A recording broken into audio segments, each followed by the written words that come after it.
Hoje o nosso tema é sobre o sábado. Então, para que você entenda desde o começo o enredo e o propósito de tudo isso, é necessário nós começarmos pelo princípio.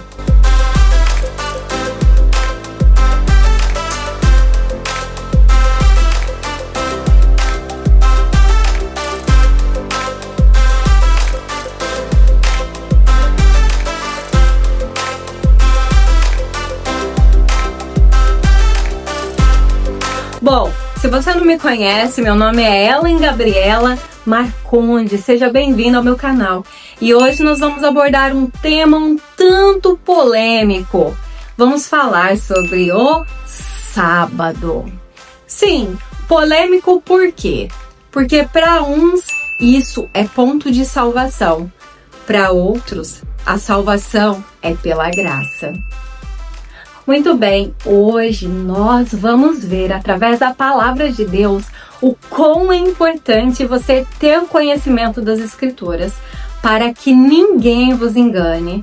E o meu conselho é para você, meu irmão evangélico, que não tem o costume de ler a palavra de Deus, eu aconselho você a estudar a Bíblia como nunca, porque é através da palavra que você se protege das artimanhas más do inimigo. Hoje nós vemos muitas teologias diferentes daquilo que está na palavra. E para você não ser enganado por qualquer vento de doutrina, é bom você estar preso naquilo que Jesus deixou para nós, naquilo que Deus reservou para nós. Como eu disse, o melhor meio de você se proteger contra haters, contra pessoas que não conhecem a palavra e se julgam superiores àqueles que realmente são fiéis e seguem aquilo que está escrito no propósito que Deus deixou hoje, o Novo Testamento, a Nova Aliança, aquilo que rege os nossos princípios hoje, é bom você estar estabelecido na palavra. Hoje o nosso tema é sobre o sábado. Então, para que você entenda desde o começo o enredo e o propósito de tudo isso, é necessário nós começarmos pelo princípio. No princípio, criou Deus os céus e a terra. Eis que a terra era sem forma e vazia. Pois é exatamente assim que começa a criação do nosso mundo, onde Deus cria o mundo em 6 dias e no 7º dia descansou. Justamente pelo fato de termos aí o descanso do nosso Deus nesse dia, muitas pessoas pegam esse texto e colocam em suas doutrinas erradas para estar ali dando uma certa conformidade, quebrando essas peças e colocando dentro de um sapato fechado de uma doutrina, para que se tudo se encaixe, tudo fique perfeito. Como nós estamos falando aqui desde o começo, no Gênesis, Deus cria o mundo em 6 dias e no 7º dia ele descansa. Deus precisa descansar? O termo que muitos utilizam é que ele fez isso como exemplo para que todos seguissem esse exemplo e continuassem a guarda do sábado. Porém, as pessoas que fazem esse tipo de afirmação esquecem de alguns aspectos e pontos muito importantes que muitas vezes nem sequer são questionados. E um desses pontos é: Adão e Eva trabalhavam no Éden? Havia necessidade de um dia de guarda? Ou a presença de Deus ali era constante todos os dias? O que você acha? Esse é um ponto que muitas das vezes muitas pessoas não param para refletir, que ali a presença de Deus era constante e que eles não precisariam ter um dia diferenciado para a guarda. Tanto é que não é estabelecido isso para Adão e Eva. Novamente, ao seguir da história, nós vemos que o homem cai no pecado, logo em seguida, no capítulo 3 de Gênesis. E ao cair em pecado, Deus poderia ter aproveitado a deixa e ter colocado ali o estabelecimento dessa regra da guarda do sábado, já que o homem caiu no pecado e começaria ali a trabalhar, porque Deus afirma: do suor do teu rosto ganharás o teu pão. E a partir desse momento seria necessário o estabelecimento da guarda do sábado. No entanto, encontramos ali um silêncio até Êxodo 16. No capítulo 16 de Êxodo é justamente onde Deus começa a implementar a guarda do sábado, mas algo que começou aos poucos e não foi de uma vez. Mas antes de nós falarmos sobre esse contexto, vamos abordar algo ainda mais importante para estar confirmando o que realmente estou querendo dizer aqui, tá?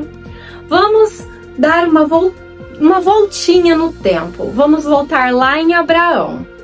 Muitos adventistas afirmam que Abraão já guardava o sábado e que ele já guardava as leis. Porém, o regimento de Abraão era pela justificação pela fé, assim como fala em Gênesis 15, versículo 6, onde Paulo menciona no Novo Testamento acerca de Abraão. Em Gênesis 15, versículo 6, diz o seguinte: e creu ele no Senhor e foi-lhe imputada a justiça. Paulo usa exatamente esse texto no livro de Romanos para confirmar que realmente Abraão era a justificação pela fé. Não havia leis, nem regimentos, nem guarda de 10 mandamentos nessa época. Então, simplesmente Paulo reafirma que Abraão creu. Vamos abrir a nossa Bíblia em Romanos 4, dos 2 ao 3, e vamos ver o que está escrito. Se Abraão foi justificado pelas obras, tem de que se gloriar, mas não diante de Deus. Pois, que diz a Escritura? Abraão creu em Deus e foi-lhe imputado justiça. Bem, a palavra de Deus nos diz que Abraão creu e por isso ele foi justificado pela fé. Em Romanos 4, 9 e 10, continua falando o seguinte: como lhe foi imputada a justiça? Estando ele na circuncisão ou na incircuncisão? Não, na circuncisão, mas na incircuncisão, ou seja, porque Abraão creu, antes de ser circuncidado, foi-lhe decretado a justiça. Ou seja, quando Abraão recebe o seu chamado, ele não era circuncidado, ele era incircunciso. Abraão creu e ele continuou incircunciso. E ele responde à promessa ainda incircunciso, provando que a relação entre Deus e Abraão é unicamente baseada na fé e não em regras impostas ao ser humano. Agora, no livro de Gálatas, Paulo mostra como a promessa veio antes da lei. Vamos então abrir as nossas Bíblias no livro de Gálatas e eu vou deixar aí a sequência dos versículos para você ir acompanhando à medida que eu for lendo.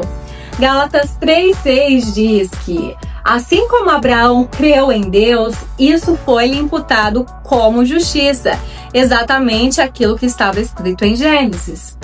Gálatas 3,7 diz: sabei, pois, que os que dão da fé são filhos de Abraão. Ou seja, aqueles que creem somente já se tornam filhos de Abraão, o pai da fé.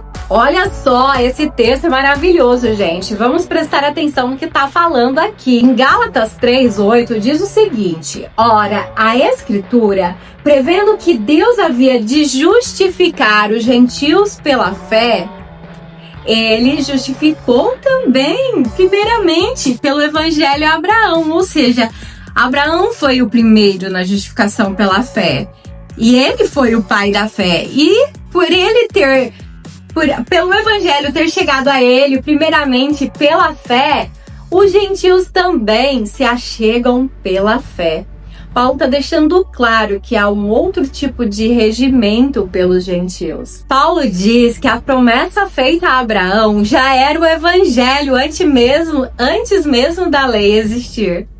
Olha só, em Gálatas 3:16 diz o seguinte, vamos prestar atenção, porque Paulo é muito específico nessa afirmação, ok?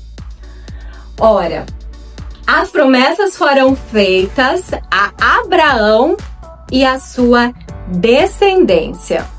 Note que não é plural aqui, tá? É a sua descendência. Não diz descendências. Mas não diz descendências como que falando a muitos. Não é o plural, tá? Mas como de uma só. E é a tua descendência que é Cristo. Então, quem é o descendente direto de Abraão? Cristo. Então, a partir de Cristo, volta-se então a justificação pela fé. Mas calma aí, para complementar, vamos então ler o texto-chave, que desde o princípio eu queria estar aqui passando isso. E esse texto é específico para a gente voltar lá em Êxodo 16. Olha o que fala aqui. E digo isso, uma aliança já anteriormente confirmada por Deus não pode ser anulada pela lei. Vamos então voltar aqui no texto-chave, tá? Prestem bem atenção em Gálatas 3, versículo 17. E digo isso, uma aliança já anteriormente confirmada por Deus não pode ser anulada pela lei. Uou! Presta atenção nisso, gente! Uma aliança já estabelecida anteriormente da lei. Ou seja, Abraão não guardava a lei. A justificação pela fé, ela foi estabelecida antes da lei. A lei veio depois. Olha só, a lei, que veio 430 anos depois, de maneira que venha a desfazer a promessa. Ou seja, a lei veio 430 anos depois da justificação pela fé, deixando bem claro que Abraão não seguia a lei mosaica, nenhum princípio, nem nada. Então, essa conversa de que o sábado foi estabelecido desde o Éden como princípio para que toda a criação guardasse, cai por terra aqui nesse versículo, quando você compreende todo o contexto bíblico que Deus deixa bem claro, ok? Deus, na verdade, ele reserva o sábado para alguém especial. E esse alguém especial chega em Êxodo 16. Um povo que precisava de descanso. Um povo que havia sido escravo por muito tempo no Egito, mostrando totalmente a misericórdia e um cuidado de um Deus que se preocupava com um descanso de pessoas que só sabiam trabalhar e servir. A misericórdia de Deus reservou um dia especial para aqueles a qual Ele amou e ainda resgatou da escravidão. Ao abrir nossas Bíblias em Êxodo 12, do 40 ao 41, vemos a confirmação de Gálatas 3,17, onde diz que o povo ficou 430 anos em escravidão no Egito. Pode olhar aí na tela e vamos acompanhar. Ora, o tempo que os filhos de Israel habitaram no Egito foi de 430 anos. E aconteceu que ao final dos 430 anos, todas as hostes do Senhor saíram da terra do Egito. Muito bem. Olha, aqui só com esses textos eu já consegui mostrar para você que não havia regimento de guarda de sábado antes de Abraão e nem depois até Êxodo 16. Até esse momento, comprovadamente, nós encontramos na palavra que não há nenhum regimento de guarda até então, em Êxodo 16. Vamos continuar então nossa análise para você compreender por que o sábado não é para você. Uma observação importante que é bom você saber e ter essa convicção é que não existe a palavra decálogo no Novo Testamento. Todas as vezes que se fazem menção à lei, é todo o conteúdo da Torá. É todo o conteúdo da lei mosaica. São 613 leis. Não existe decálogo, tá? Lembre-se bem disso. A não ser que eu deixo aí também para você, coloque nos comentários aí o versículo me mostrando onde está falando de decálogo. 10 mandamentos. A palavra só mandamentos não se encontra em 10 mandamentos. Mandamentos é uma coisa, decálogo é outra, 10 mandamentos é outra e lei mosaica é outra. Então eu tô falando para você, aonde estiver decálogo ou 10 mandamentos, você pode deixar o versículo aí embaixo que eu vou analisar, tá? Aguardando. Continuando aqui em Êxodo 16. Voltando ao nosso assunto principal de hoje, o sábado então ele começa a ser aí engrenado aí para esse povo. Deus dá de presente a um povo que era escravo, que viveu aí 430 anos, que estava na escravidão, que sofria. Deus deu um presente, um dia de descanso. Só que a implementação do sábado, ela começa aos poucos, ela não vem de uma vez. As questões mais jurídicas, ela vem alguns capítulos mais para frente. Porém, a partir desse momento, em Êxodo 16, Deus dá a única orientação da questão de colher o maná. Para não se colher o maná nesse dia, você teria que colher dobrado na sexta-feira para sobrar no sábado. Nos outros dias você teria que colher todos os dias, porém na sexta-feira você colheria o maná dobrado. Inclusive, eu aconselho você, meu irmão cristão, a conhecer a palavra, tá? Você que é evangélico, você que é adventista, você que é ateu, você que precisa conhecer a palavra. Todo mundo tem aí acesso à Bíblia hoje, é só você pegar e ler e lá conferir o que eu estou falando. Aliás, faça um favor, leia Gênesis, Êxodo, Levítico, leia a Bíblia toda. Mas, se você pelo menos puder ler a sequência desses capítulos que eu estou mencionando aqui para você, você vai fazer um grande favor a si mesmo. Agora vamos continuar no capítulo 19. No capítulo 19, Deus pede para que Moisés ajunte o povo perto do Monte Sinai, porque a presença dele ia descer ali naquele local e ali ele iria dizer os mandamentos para aquele povo. Inclusive, muita gente ama citar Êxodo 20 como se fosse a tábua dos 10 mandamentos, né? E nós sabemos que ela só veio ali em Êxodo 32. Mas, voltando aqui no que nós estávamos falando, Deus pede no capítulo 19 para que Moisés junte todo o povo em torno ali daquele local para que a presença dele desça no monte. E antes mesmo de Deus começar a falar ali com aquele povo, com o povo todo, olha o que está escrito em Êxodo 20, versículo 1. Eu peço que você acompanhe aí na sua tela e memorize isso que eu estou te falando. Em Êxodo capítulo 20, versículo 1 e 2 precisamente. E Deus falou estas palavras: Eu sou o Senhor, o teu Deus, que te tirou do Egito, da terra da escravidão. Nós vemos aqui, antes mesmo de Deus começar a citar os mandamentos, Deus faz questão de lembrar para quem esses mandamentos são. Para um povo que foi tirado da escravidão. A menos que você tenha sido tirado da escravidão do Egito por esses tempos, saiba que esses mandamentos aqui, precisamente, eles não são para você, tá bem?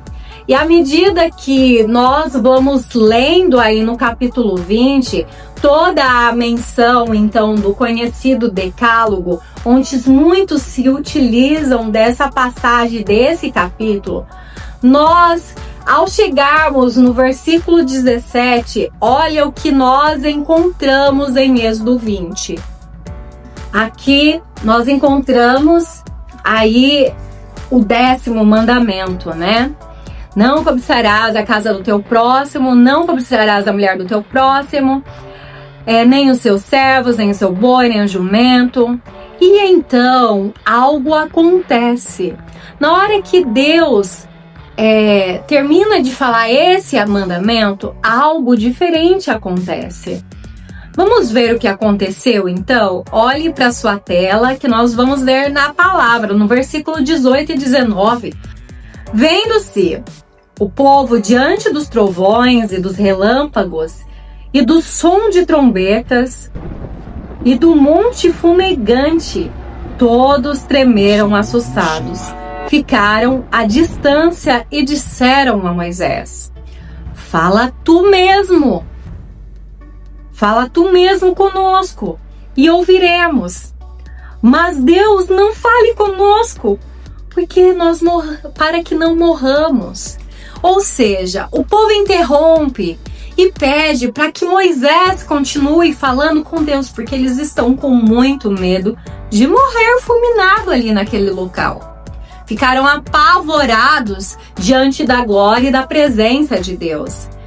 Então, Moisés sobe no Sinai e Deus continua a lhe falar o restante dos mandamentos. Opa, Ellen, mas não era só 10? E aí? Não era a menção dos 10 mandamentos aqui? Veja que Moisés sobe e ali ele continua a falar os mandamentos. Na sequência, no versículo 22, ali no capítulo 20 mesmo, Deus continua dando a sequência dos mandamentos a Moisés até o final do capítulo 23. Deus continua dando ali uma série de mandamentos, de regimentos e muitas outras coisas, onde Moisés anotou então, incluindo os 10 mandamentos do capítulo 20, no livro da aliança.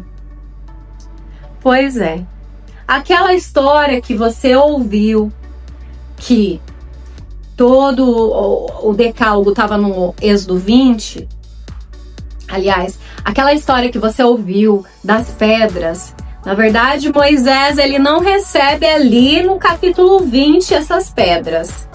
E o decálogo, ele é incluso dentro do livro da lei, junto com as 603. Então, totalizando 613 e o decálogo. E aqui na menção do capítulo 20, o 10º tem uma pausa, porque o povo interrompe Deus, não querem ouvir Deus falando. Eles pedem para que Moisés fale com eles. Então Moisés sobe ao Monte Sinai e recebe o restante dos mandamentos citados por Deus até o final do capítulo 23. Mas vamos ver o que acontece no capítulo 24. Por favor, olha aí, acompanhe na sua tela para você compreender o que está acontecendo de fato aqui nesse momento. No capítulo 24, no versículo 3, vamos ver o que acontece. Olha aí na sua tela.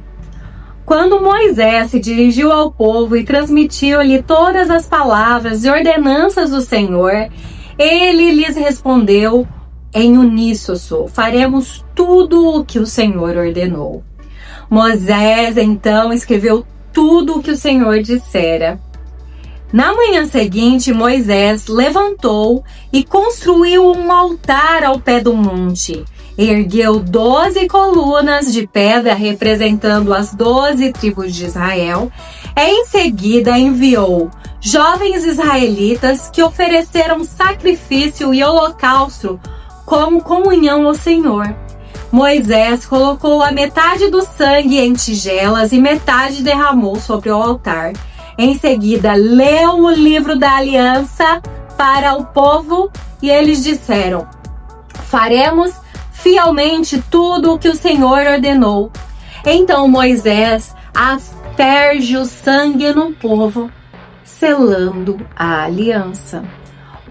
O que nós podemos notar aqui?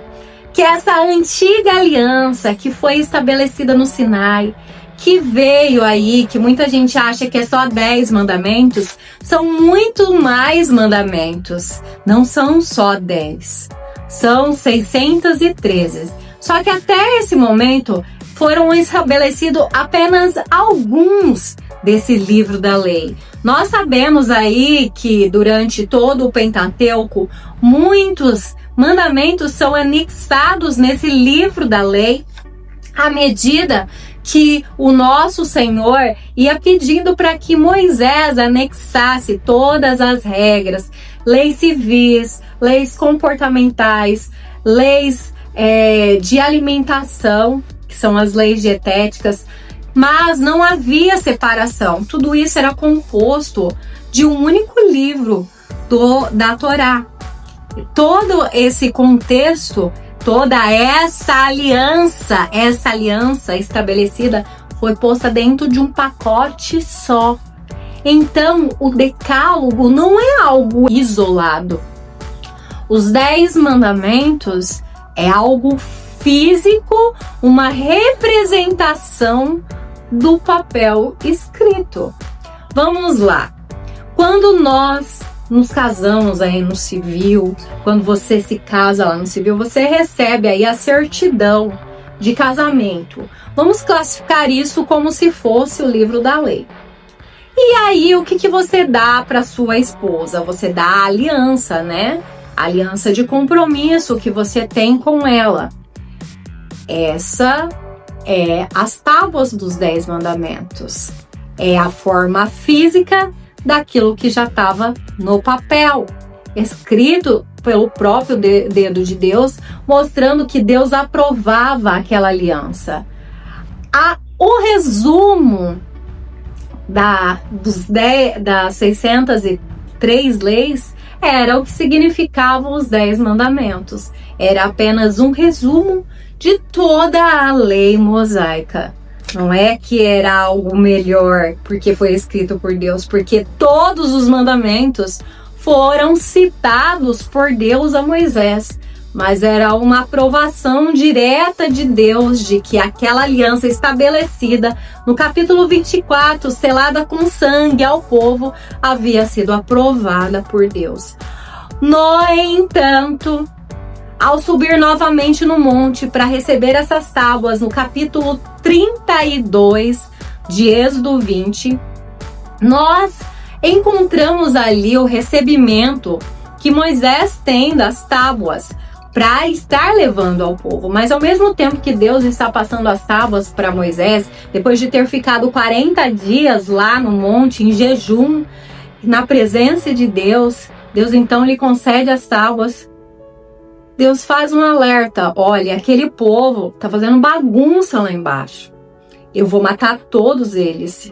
Então Moisés clama por misericórdia e pede por misericórdia para que Deus poupe aquele povo teimoso. Então Deus fala: desça e olhe. Moisés desce para ver com as tábuas, nas quais muita gente hoje idolatra essas tábuas. Eles têm essas tábuas como ídolos. E olha o que Moisés faz com elas ao chegar lá embaixo. Ao chegar lá embaixo e ver o povo na idolatria, praticando coisas horrendas e se esquecendo daquele Deus que havia tirado eles da escravidão, que estava cuidando deles todos os dias. Era um povo que via milagres constantemente, mas por achar que Moisés havia morrido no monte, simplesmente se esquecem da potência e do poder e da grandiosidade de Deus, e então constroem um ídolo com base em utensílios que eles possuem. Moisés, ao descer lá embaixo, ele ficou horrorizado com aquela cena. Ele pega as tábuas que então havia recebido e joga no chão, quebrando as tábuas escritas pelo dedo de Deus. Muita gente costuma exaltar: Deus escreveu, é algo eterno, é algo que vai perdurar, e se esquecem que Moisés foi o primeiro a quebrar as tábuas. Moisés jogou as tábuas no chão. Não se esqueça, Moisés havia pedido pelo povo. Por que Moisés quebrou as tábuas então? Eis algo aí para você refletir. Aquele povo havia quebrado logo de cara a aliança estabelecida por Moisés no capítulo 24. Aquelas tábuas que Moisés recebeu, na verdade, elas não tinham algo diferente, mas algo que já estava dentro do livro da aliança e algo que já estava estabelecido. E por opção, aquelas pessoas escolheram quebrar a aliança estabelecida com Deus. Por consequência desse ato, 3.000 pessoas morreram. 3.000 pessoas perderam a vida por escolher um ídolo ao invés do Deus verdadeiro. Exatamente isso que acontece todas as vezes que colocamos ídolos na frente do nosso Deus. Bem, voltando ao assunto por aqui. Lembre-se, as tábuas foram quebradas. Se as tábuas fossem eternas, Moisés teria quebrado elas no chão? Se as tábuas fossem imutáveis, elas seriam alteradas todos o conteúdo novamente? Se as tábuas fossem para as eternas gerações que viria, todas as nações, será que Moisés realmente havia jogado elas no chão? Sabendo da grandiosidade e da santidade e sabendo que foi escrita pelo próprio dedo de Deus? Claro que não. E ao quebrar as tábuas, Moisés deixa essa resposta bem clara.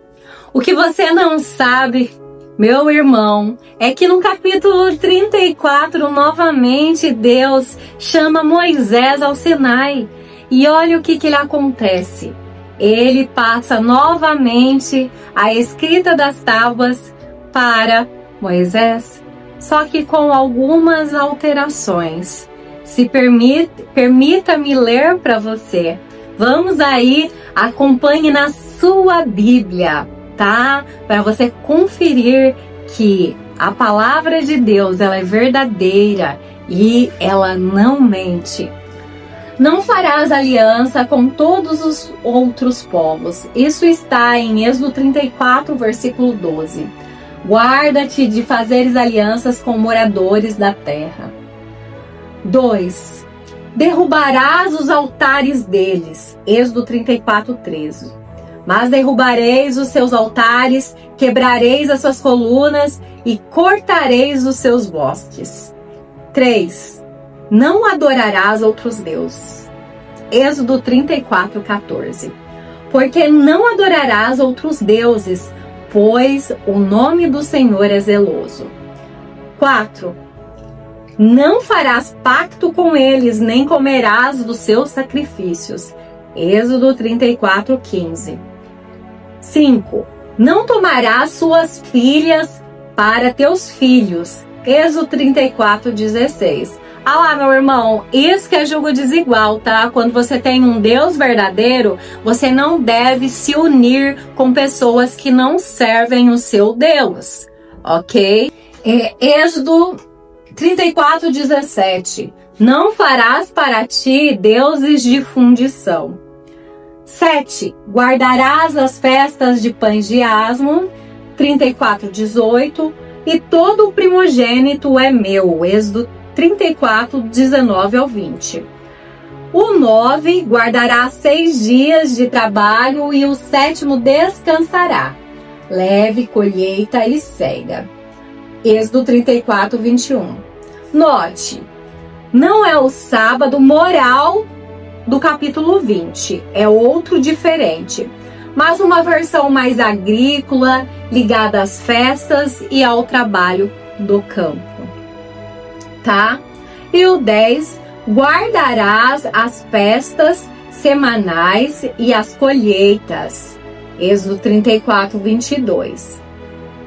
Êxodo 34:23-24. 3 vezes ao ano todo homem aparecerá diante do Senhor. O 12, não oferecerá sangue do meu sacrifício com pão levedado. 34:25.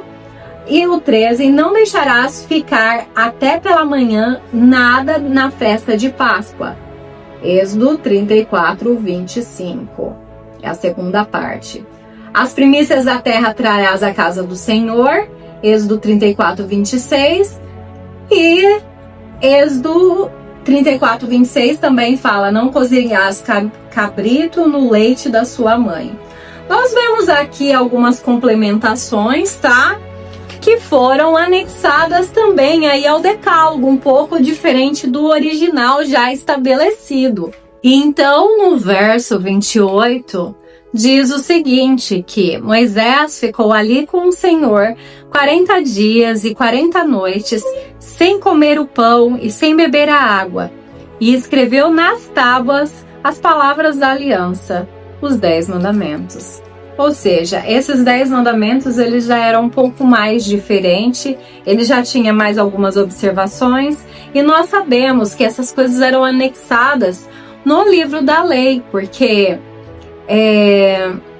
os 10 mandamentos em si, eles só representavam um conteúdo moral, e todas as outras coisas eram apenas complementações que eram implementadas cada vez mais dentro do livro da lei. E como vocês viram aqui, o próprio Deus que passava as leis era algo teocrático, que vinha da parte de Deus, a democracia. Então, o que eu posso dizer a você é que esses 10 mandamentos, na verdade, ele foi reformulado. Ele puxou um pouco mais a orelha na questão da idolatria, devido ao fato ocorrido depois do bezerro de ouro. Especificou a importância de não se misturar com povos que são idólatras. E deu aí algumas complementações que não continham já nas primeiras menções do decálogo. Isso só prova que a lei não era totalmente imutável, né?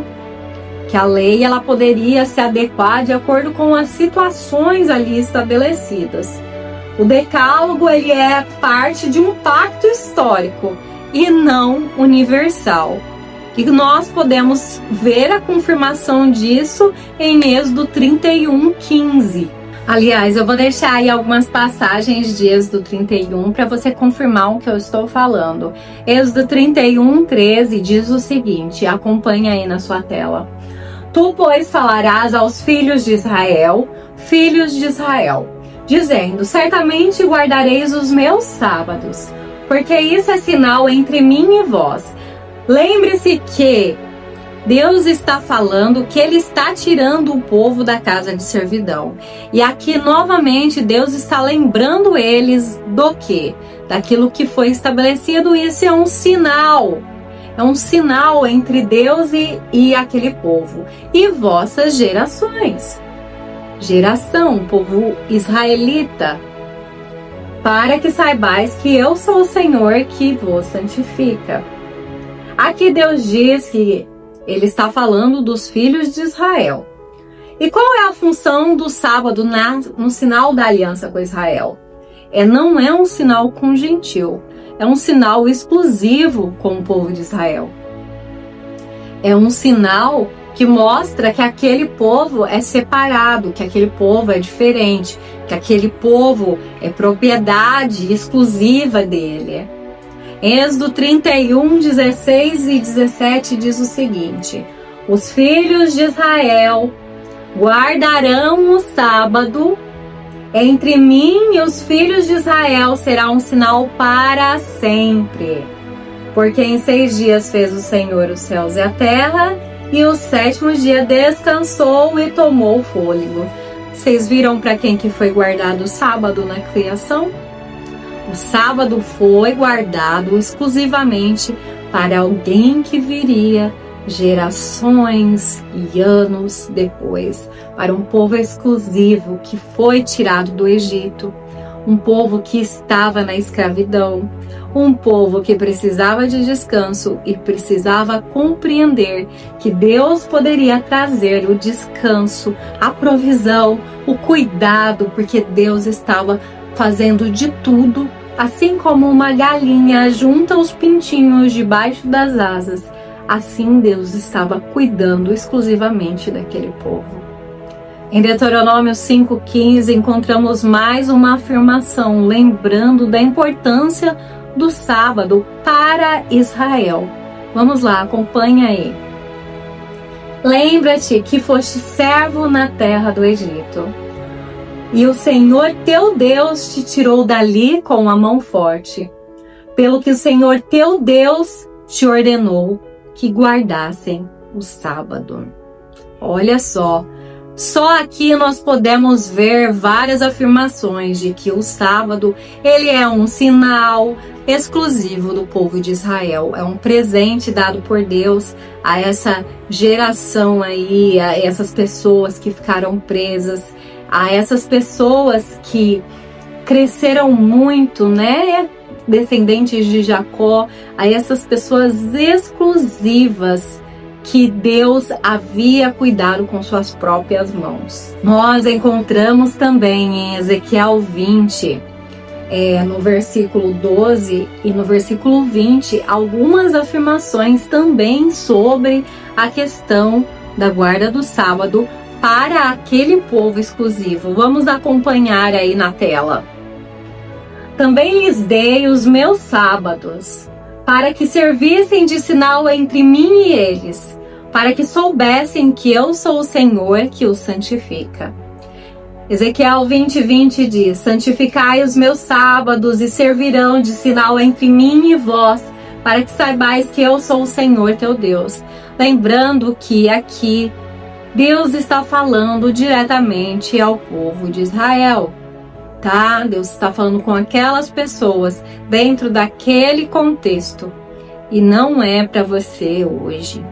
Nós encontramos em Salmo 147, 19 ao 20, uma grande afirmação para mostrar que era algo que só Israel fazia. Mostra a sua palavra, Jacó, os seus estatutos e os seus juízos a Israel. Não fez assim a nenhuma outra nação, e quando aos seus juízos, nenhuma delas conheceu. Ou seja, os mandamentos, os 10 mandamentos, as 613 leis, a lei mosaica, era só de exclusividade do povo de Israel. Hoje, se você chamar um judeu aí, ele vai falar no Talmud isso que eu estou afirmando para você. O próprio Talmud dos ortodoxos, dos judeus ortodoxos, fala que qualquer pessoa que não é judeu é passível de morte por guardar o sábado, porque o sábado é exclusivo deles, é sinal deles.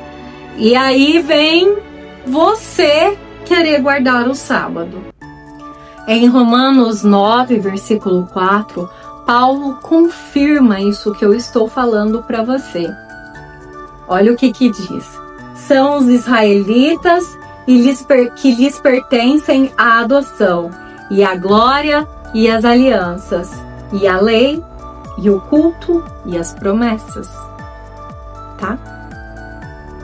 A lei pertence não aos gentios, não à igreja e não ao mundo todo, mas a Israel e aquele contexto, porque nós sabemos que hoje nós vivemos na nova aliança, tá? Eu estou mostrando aqui para você hoje, dentro do contexto judeu, do hebraico, dentro da palavra de Deus, que o sábado ele era algo exclusivo do povo judeu, algo que não pertence aos gentios. Eu só aqui dentro do Antigo Testamento, eu estou mostrando a você que algumas afirmações são equívocas de muita gente por não conhecerem o contexto original das palavras, por não conhecer aquilo que a Bíblia realmente fala. Muita gente fala que Paulo, ele, na verdade, ele defendia a guarda do sábado, muito pelo contrário. Paulo, ele faz alertas e alertas contra práticas judaizantes. Principalmente quando você lê ali o livro de Gálatas, Efésios, até mesmo Romanos. Romanos, algumas pessoas têm dificuldade por causa do capítulo 1 e o capítulo 2, do modo que Paulo escreve. Porque alguns capítulos são dirigidos para judeus e outros para gentios. Quando você compreende o contexto, fica muito mais fácil. Mas em Gálatas 4, 10 e 11, faz a seguinte afirmação: vocês observam dias, meses, tempos e anos. Eu temo por vocês. Note que ele menciona a palavra dias. Qual era o dia que era guardado? O sábado. Olha, se você analisar, Paulo também faz mais menção a dias também em suas afirmações. Em Colossenses 2, 16 e 17, ele diz o seguinte, vamos lá, pegue a sua Bíblia. Portanto, ninguém vos julgue pelo comer, beber, por causa de dias de festa, ou de lua nova, ou de sábado. Claramente aqui nós sabemos as festas que são mencionadas. Você pode procurar lá em Levíticos 23, ali vai ter as festas que eram elaboradas. A primeira delas é o sábado. Depois nós temos a Páscoa, os pães asmos. Nós temos aí a festa das primícias, dos primeiros frutos. Temos então o Pentecoste. Temos também a expiação, a festa das trombetas, entre outras festas, tá? E aqui Paulo está, dias de festas, ele está fazendo uma alusão a estas festas, todas as festas. E as luas novas, porque eram festas mensais, eram festas que eram sempre repetidas mês a mês e aos sábados, semanalmente. A palavra usada aqui dentro do grego, que Paulo usa na aplicação, é justamente para sábado dia e não festa anual, festa comemorativa que significaria sábado, mas sim, ele está falando exatamente dentro do contexto a palavra dias. O problema de que essa afirmação de que o sábado ele seria uma festa cerimonial e não o dia de sábado, essa argumentação ela não se sustenta. Primeiramente que a palavra original do grego é referente a dias. Mas eu vou citar algumas passagens do Velho Testamento onde Paulo faz uma alusão a essas passagens e por isso que ele está dentro do contexto real, o que vai dificultar ainda mais essa interpretação adventista. Então vamos lá. Dentro do Antigo Testamento, todos esses textos que eu vou colocar aí na sua tela, são mencionados festas anuais, luas novas para mensais e sábados para dias, tá? E você pode estar conferindo aí versículo por versículo aí na sua casa. 1 Crônicas 23:31, 2 Crônicas 2:4, 2 Crônicas 8:13, 2 Crônicas 31:3, Ezequiel 45:17 e Oséias 2:11. Eu não vou ler todas as passagens porque é muita coisa, tá? Mas faça seu dever de bereano, vai lá, compare se é realmente isso que eu estou falando para você. Você vai ver que essa sequência que é dada para essas festas quer dizer exatamente a mesma coisa. Afinal, uma coisa, outra coisa, né?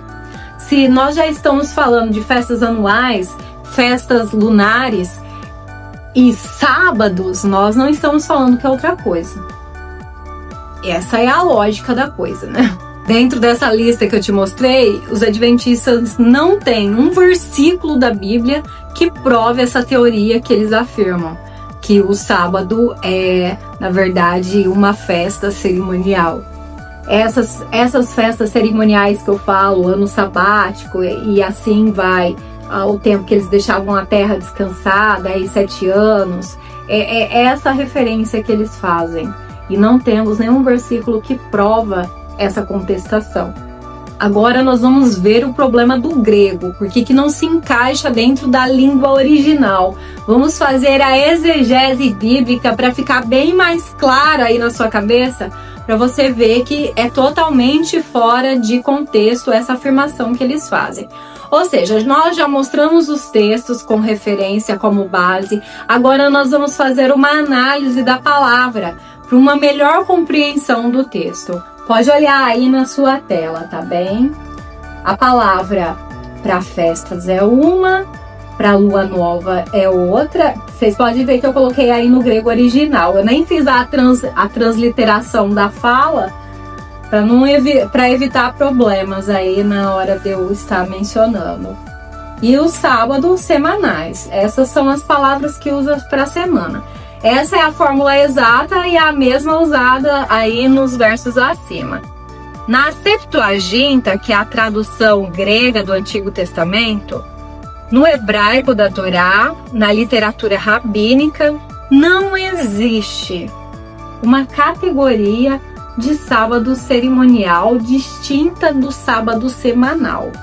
Então, essa afirmação que eles fazem aí, na verdade, ela não existe na palavra de Deus.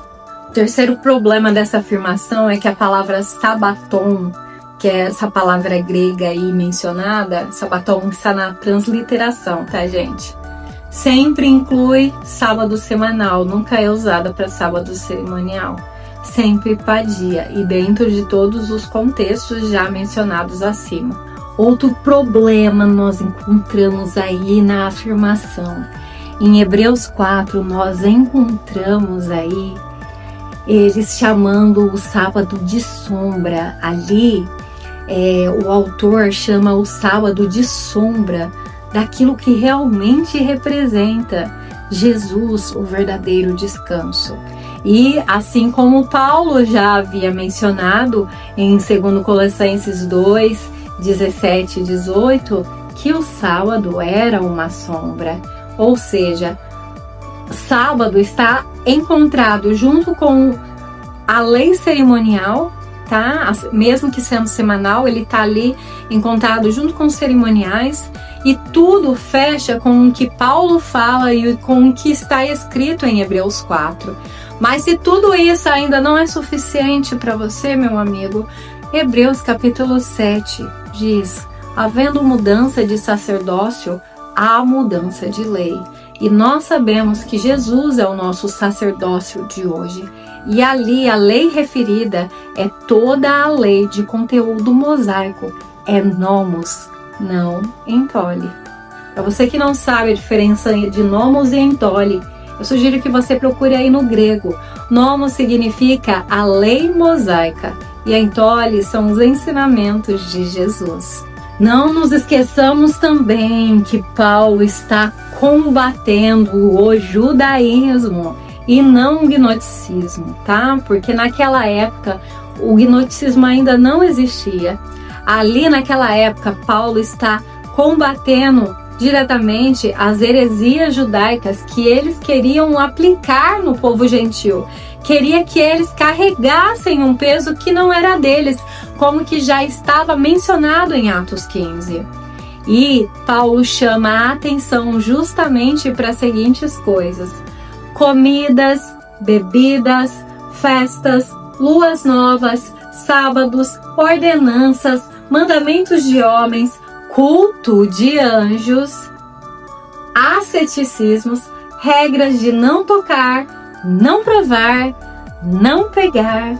Isso é uma mistura de judaísmo com legalismo, paganismo, ascético e influências filosóficas. O que tudo isso une? Qualquer coisa que não é Cristo como fundamento. Ou seja, qualquer pessoa que quer ficar impondo regrinha para você, olha, toma cuidado, não come, Romanos 14. Olha, toma cuidado o sábado, Romanos 14. Olha, toma cuidado, não faça isso, Colossenses 2, 16, 17, tá? Então, vestivos da armadura de Efésios, conhecereis a verdade, João, e a verdade vos libertará. Quanto mais você conhece a palavra, mais eu me distancio do evangelho, do adventismo. Quanto mais eu busco pela palavra de Deus, mais eu vejo as profundezas do abismo ao qual eu estava me enfiando, tá? Porque essas obras disfarçadas de frutos não vão te levar para o céu, tá? Para Deus, o que importa são os frutos do seu caráter. É isso que importa. E você pode notar que a pessoa legalista, é difícil colher um fruto dessa pessoa, gente. A pessoa legalista, ela não tem transformação de vida, ela quer ganhar as coisas na força do braço. E nós sabemos que os frutos só vêm do coração arrependido, do coração transformado, do coração regenerado, do coração que é entregue a Deus, tá? Você lembra lá de que 3.000 pessoas morreram? Você lembra disso? Quando Moisés joga as pedras no chão, lembra? A letra mata. Mas no Pentecostes, 3.000 pessoas foram convertidas como prova de que o Espírito vivifica, tá? Quando a letra mata, o Espírito é vivificado em Cristo. Que você possa ter essa compreensão da palavra. Aqui eu só usei Bíblia para você. Eu não usei nenhum outro livro, nenhuma outra teologia, nem nada. Nós fizemos um estudo acompanhado da palavra e eu sugiro que você faça o mesmo na sua casa. Que você pegue sua Bíblia, leia, saboreie, mas esqueça Ellen White. Esqueça a doutrina adventista. Formate a sua cabeça, ore para que o Espírito Santo te revele a verdade. E a você que não é adventista, a você que é um cristão evangélico, meu amigo, eu tô aqui te fazendo um convite hoje. Aliás, eu não. Deus está te convidando. Desde que você entregou o coração a Jesus, desde que você colocou Ele como seu Senhor e Salvador na sua vida, Ele quer ter um relacionamento verdadeiro com você. Ele quer que você conheça a sua palavra, Ele quer que você conheça a sua vontade. Ele quer transformar a sua vida, o seu caráter, o seu entendimento. Jesus, Ele tem um propósito para você dentro da sua palavra. Conhecereis a verdade vos libertará. O único jeito de você estar protegido de seitas, de teologias que não fazem parte da Bíblia, teorias que te levam para longe de Jesus, é você conhecendo aquilo que está escrito na sua palavra. Se você conhecer a palavra dele, você vai ter um escudo que vai te proteger de pessoas que querem te oprimir, que querem te prender ao legalismo, mas não querem que você conheça a liberdade que é estar em Cristo Jesus, a liberdade de um coração transformado, restaurado, vivificado nele. Lembrando, meu irmão, se você quer guardar o sábado, faça isso por Jesus, mas isso não vai te levar para o céu.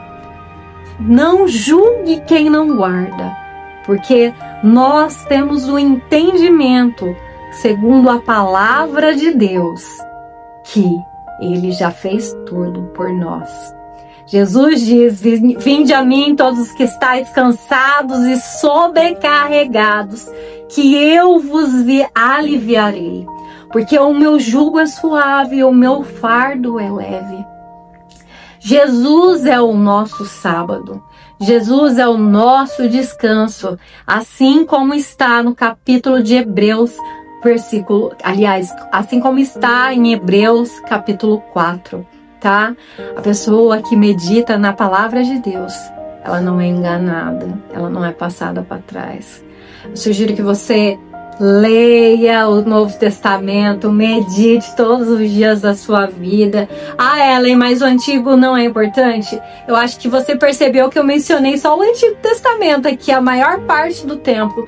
Toda a Escritura é importante, mas o conhecimento do Evangelho vai te libertar de muitas heresias, de muitos enganos, de muitos laços que o inimigo tem colocado. E à medida que a volta de Jesus se aproxima, se intensifica aí as heresias, se intensifica os enganos. E uma coisa que o cristão tem que ter é discernimento espiritual. Para que você tenha discernimento espiritual, você precisa conhecer a palavra. Você precisa conhecer Jesus. Conhecer Jesus é tudo. Deus te abençoe e até a próxima. Fique com Ele.